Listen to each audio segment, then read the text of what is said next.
नमस्कार दोस्तों, स्वागत है आपका वनडे एग्जाम सेंटर में। दोस्तों, आज के वीडियो में हम लोग आपके सिलेबस में भ्रमर गीत सार से सूरदास के जो पद लगे हुए हैं इन पदों की व्याख्या करेंगे और इसको विस्तार से समझने का प्रयास करेंगे। आपके सिलेबस में सूरदास के कुल 5 पद लगे हुए हैं और ये पांचों पद रामचंद्र शुक्ल द्वारा संपादित भ्रमर गीत सार से लिए गए हैं। पहला पद है वो भ्रमर गीत सार का पद संख्या 7 है और इस पद में श्री कृष्ण और उद्धव का संवाद वर्णित है। श्री कृष्ण अपने कुछ दायित्वों की पूर्ति के लिए मथुरा चले गए हैं, जिसके कारण से गोपियां विरह महसूस कर रही हैं। श्री कृष्ण उद्धव को निर्गुण ब्रह्म का संदेश देकर ब्रज में भेज रहे हैं और उद्धव से कह रहे हैं कि उद्धव, यह मन निश्चय जानो, मन क्रम बच मैं तुम्हें पठावत, ब्रज को तुरंत पलानो।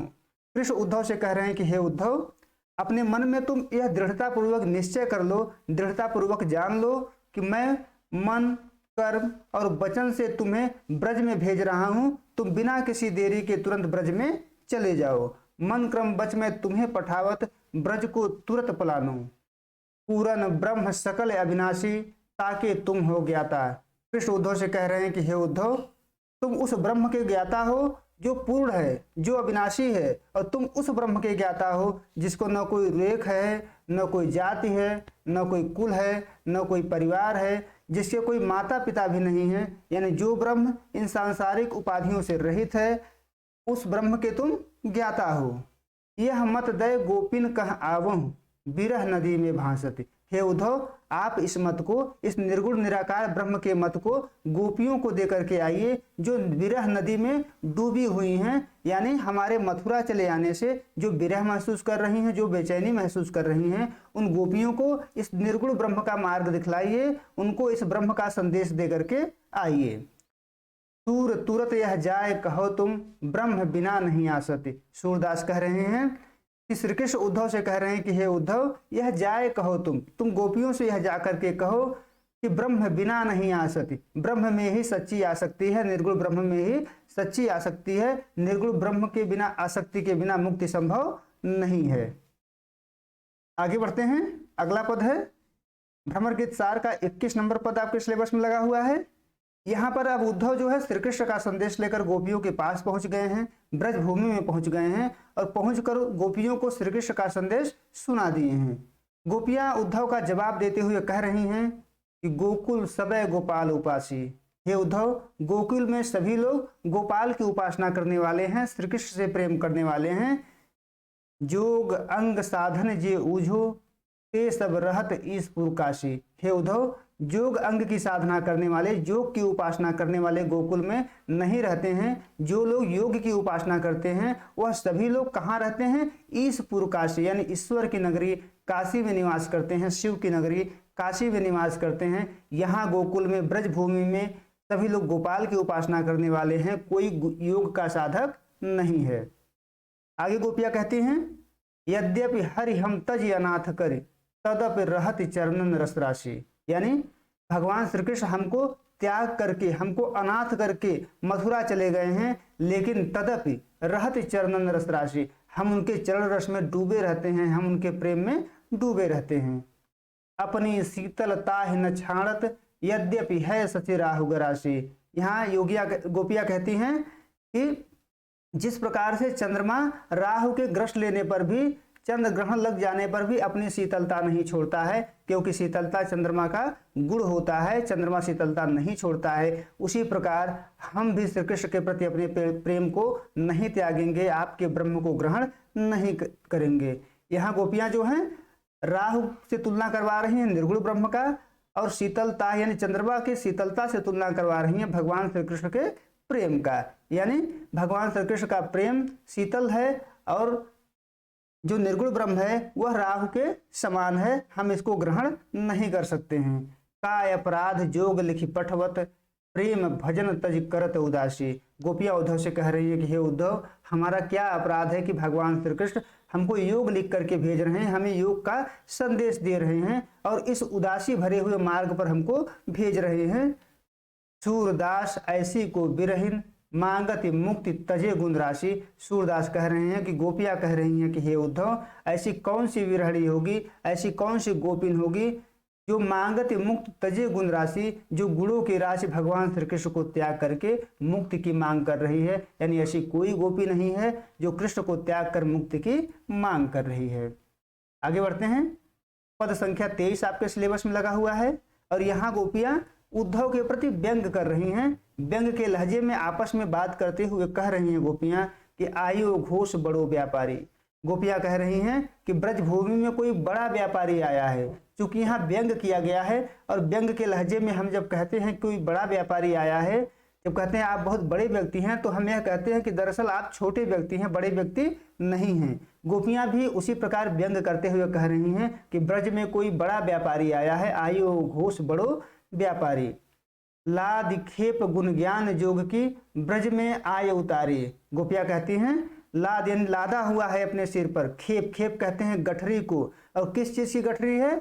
ज्ञान और योग की गठरी। यानी जो व्यापारी है वो अपने सिर पर ज्ञान और योग की गठरी लाद कर लाया हुआ है। ब्रज में आय उतारी, और ब्रज में आकर के उतार रहा है, ब्रज में आकर के उस गठरी को बेच रहा है। फाटक दे कर हाटक मांगत, और जो व्यापारी है वो फाटक दे करके हाटक मांग रहा है। फाटक कहते हैं दोस्तों फटकन को। घरों में जब चावल फटका जाता है तो उसके आगे की जो चीज निकलती है, जिसे हम लोग खुद्दी कहते हैं, जो खाने के योग्य नहीं रहता, उसको फटकन कहते हैं। और हाटक कहते हैं स्वर्ण को। गोपियां कहती हैं कि जो व्यापारी आया हुआ है वह फाटक दे करके हाटक मांग रहा है, यानी अपना फटकन दे करके हमसे हमारा स्वर्ण मांग रहा है। भौरे निपट सुधारे, यानी कौन सी ऐसी गंवार गोपी है, कौन सी ऐसी जो है अनाड़ी गोपी है जो फाटक दे करके हाटक ले लेगी, जो फाटक लेकर के हाटक दे देगी, यानी ऐसी कोई गोपी नहीं है। धुरही ते खोटो खायो है लय फिरत सिर भारी, यानी आरंभ से ही जो यह व्यापारी है यह अपना माल खोटा लाया हुआ है। इसका निर्गुण ब्रह्म क्या है? खोटा है, इसीलिए सिर पर लिए हुए फिर रहा है, कोई इसे खरीद नहीं रहा है, जगह जगह लिए हुए है फिर रहा है। इनके कहे कौन डहकावे ऐसी कौन अजानी, यानी इसके कहने पर कौन बहकावे में आ जाएगा, ऐसा कोई अनजान व्यक्ति, ऐसा कोई अनाड़ी व्यक्ति गोकुल में नहीं है, ब्रजभूमि में नहीं है। यानी उद्धव के कहने पर कोई बहकावे में नहीं आया है। उनके खोटे ज्ञान और योग की गठरी को कोई खरीदने वाला यहाँ पर नहीं है। अपनो दूध छाड़ को पिए खारे कूप को पानी। गोपियां कहती है कि हमारे पास जो दूध है उसे छोड़ करके कुएं के खारे पानी को कौन पिएगा, अर्थात निर्गुण ब्रह्म की उपासना कौन करेगा? कोई नहीं करेगा। यहाँ दूध से तुलना श्री कृष्ण के प्रति प्रेम से किया जा रहा है और खारे कूप के पानी की तुलना निर्गुण ब्रह्म से किया जा रहा है। यानी गोपियां कहती हैं कि दूध को छोड़ करके खारे कूप के पानी को कौन पिएगा, यानी कोई नहीं इसे ग्रहण कर सकता है। उधो जाहु सवार यहाँ ते बेगी गहर जन लाओ। गोपियां कहती हैं कि हे उद्धव आप यहाँ से तुरंत चले जाइए, तनिक भी देर मत करिए। मुंह मांगे पैहू सूरज प्रभु साहू यानी दिखाओ। गोपियां कहती हैं कि हे उद्धव आप अपने साहूकार के पास चले जाइए। साहूकार से आशा यहाँ भगवान श्री कृष्ण से है, आप उन्हीं को जा करके इस ज्ञान और योग की गठरी को दिखाइए। वहां आप मुंह मांगा दाम पा जाएंगे, आपकी गठरी तुरंत वहां पर बिक जाएगी। आप उन्हीं को जा करके इसको दिखाइए। आगे बढ़ते हैं, अगला पद देखते हैं। अगला पद 24 नंबर पद है। यहाँ भी गोपियां उद्धव के प्रति व्यंग करते हुए उद्धव से कहती हैं कि जोग गठौरी ब्रज ने बिके हैं। हे उद्धव आपकी यह जोग की गठरी ब्रज में बिकने वाली नहीं है। यह व्यापार तिहारो उद्धव ऐसे ही फिर जई हैं, यानी हे उद्धव यह जो व्यापार आप लेकर आए हैं, जिस योग और ज्ञान की गठरी को आप लेकर आए हैं, यह यहाँ पर नहीं बिकेगा, ऐसे ही यह वापस चले जाएगा। ऐसो ही फिर जई हैं। जापै लय आए हो मधुकर ताकि उर्न समय है। हे उद्धव हे मधुकर जिसके लिए आप इस योग की गठरी को लाए हैं उसके उर में, उसके हृदय में यह समाने वाला नहीं है, क्योंकि उसके हृदय में पहले से श्री कृष्ण का प्रेम बैठा हुआ है। जिसके लिए आप लेकर आए हैं उसके हृदय में यह समाहित होने वाला नहीं है, वह इसे स्वीकार नहीं करेगा। दाख छाण के कटुक निबौरी को अपने मुख खाए हैं। हे उद्धव, दाख छाड़ के, दाख कहते हैं रस भरे अंगूर को, इन रस भरे अंगूर को छोड़कर कौन ऐसा मूर्ख होगा जो कटुक निबौरी खाएगा, कड़ुए निबौरी को ग्रहण करेगा। यानी यहाँ दाख से आशय श्री कृष्ण के प्रेम से है और कटुक निबौरी से आशय निर्गुण भक्त की उपासना से है। कोई ऐसा नहीं है जो दाख के समान कृष्ण के प्रेम को छोड़कर कटुक निबौरी के समान निर्गुण को ग्रहण करेगा। यानी ब्रजभूमि में ऐसा कोई मूर्ख नहीं है। मूरी के पातन के ना को मुक्ता हल दे हैं, यानी कौन ऐसा व्यक्ति है जो मूली के पत्ते के बदले मोती देगा। कोई ऐसा व्यक्ति नहीं है। यानी आपका निर्गुण ब्रह्म जो है वो मूली के पत्ते के समान है और हमारा श्री कृष्ण के प्रति प्रेम मुक्ताहल के समान है, मोती के समान है। हम अपना मोती देकर आपके मूली के पत्ते को ग्रहण नहीं करेंगे। सूरदास प्रभु गुण ही छाणिकै को निर्गुण निर्भय है। सूरदास कहते हैं कि गोपियां कह रही हैं कि हे उद्धव, गुण ही छाड़कर, गुण को छोड़कर हम निर्गुण का निर्वाहन क्यों करेंगे, निर्गुण को क्यों ध्याएंगे, कौन सी अच्छाई है निर्गुण में, हम मूली के पत्ते के बदले अपना मोती क्यों देंगे। भगवान श्री कृष्ण जो गुणों के खान हैं उनको छोड़कर निर्गुण का निर्वाह हम क्यों करेंगे, हम इसको ग्रहण नहीं कर सकते हैं। आपका व्यापार इसी तरीके से वापस चले जाएगा, यहाँ कोई खरीदार नहीं है। आपके ज्ञान का, आपके योग का यहाँ पर कोई महत्व नहीं है। आगे बढ़ते हैं और अगला पद देखते हैं। भ्रमर गीत सार का 26 नंबर पद है। यहाँ भी गोपियां उद्धव से ही कह रही हैं कि ए अली कहाँ योग में नीको। अली कहते हैं भ्रमर को, यहाँ जो है उद्धव से संबंधित है ये। ए अली कहाँ जोग में नीको। योगिया कहती हैं कि हे भ्रमर, हे उद्धव, जोग में कौन सी अच्छी बात है, कहाँ योग में नीको, जोग में कौन सी अच्छी बात है। ताजे रस रीति नंद नंदन की सिखवत निर्गुण फीको। आप ताजे रस को छोड़ करके, नंद नंदन के ताजे रस को छोड़ करके, भगवान श्री कृष्ण के चरणों के रस को छोड़ करके सिखवत निर्गुण फीको, फीका निर्गुण भक्त सिखा रहे हैं, निर्गुण ब्रह्म का उपदेश दे रहे हैं। इसमें कौन सी अच्छी बात है।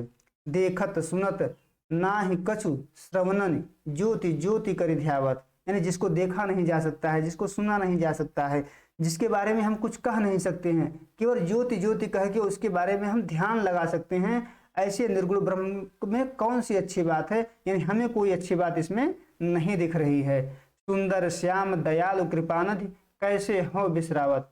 हम अपने श्याम को जो दया के सागर हैं, कृपा के निधान हैं, हम उनको कैसे भूल सकते हैं। अर्थात हम निर्गुण ब्रह्म के लिए अपने श्री कृष्ण के प्रति प्रेम को भूल नहीं सकते हैं। सुन रसाल मुरली सुर की धुन सोई कौतुक रस भूल है। गोपियां कहती हैं कि सूरदास कह रहे हैं कि गोपियां कहती हैं कि सुन रसाल मुरली, यानी भगवान श्री कृष्ण की मधुर मुरली की ध्वनि को, आनंदमय रस भरे मुरली की ध्वनि को कोई कैसे भूल सकता है। यानी हम गोपियां उस आनंद को नहीं भूल सकती हैं।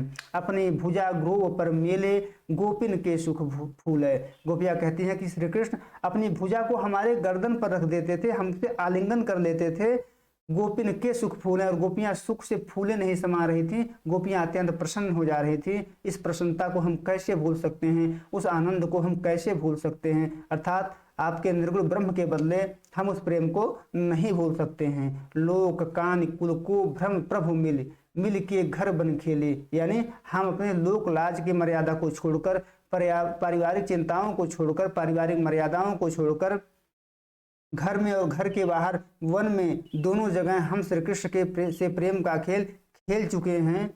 अब तुम सूर खबाबन आए जोग जहर की बेली। सूरदास कह रहे हैं कि गोपियां उद्धव से कह रही हैं कि हे उद्धव, अब आप खबाबन आए, अब हमको खिलाने आए हैं जोग जहर की बेली, जोग रूपी जहर की बेल खिलाने आए हैं। यहाँ गोपियां योग की तुलना जहर से करती हैं।